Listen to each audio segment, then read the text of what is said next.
তারপর কিছুক্ষণ ওড়ার পর ও টিনু পায়রার কাছে যায় আর বলে, টিনু পায়রা, আমি না খুব বিপদে আছি, আমায় একটু সাহায্য করো। কি সাহায্য মুনমুন পাখি, বলো আমায়। আসলে আমি যে কোনো সময় ডিম পাড়তে পারি, আর আমার তো কোনো বাসা নেই। তোমার বাসা তো বাকি পাখিদের থেকে বড়, তো তোমার বাসায় আমাকে ডিম পাড়ার অনুমতি দাও না, খুব উপকার হয় আমার। মুনমুন বোন, এটা তো সত্যি আমার বাসা বড়, কিন্তু তার কারণ আছে, কারণ আমি আমার স্বামীর সাথে থাকি এখানে। এখন তুমি এতে ডিম পারলে ও আমার উপর রাগ করবে, ক্ষমা করো, আমি তোমার সাহায্য করতে পারবো না। মুনমুনের মন ভেঙে যায় আর ও ওখান থেকে চলে যায় আর আরেকটা ডালে গিয়ে বসে পড়ে, যেখানে মিনকি শকুনের বাসা দেখতে পায়।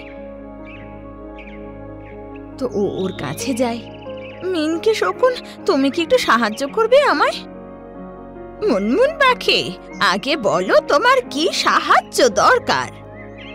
আসলে সমস্যা হলো আমি নিজে বাসা বানাইনি, আর এখন যখন আমার ডিম পাড়ার সময় হয়েছে, তো আমার এখন একটা বাসা দরকার।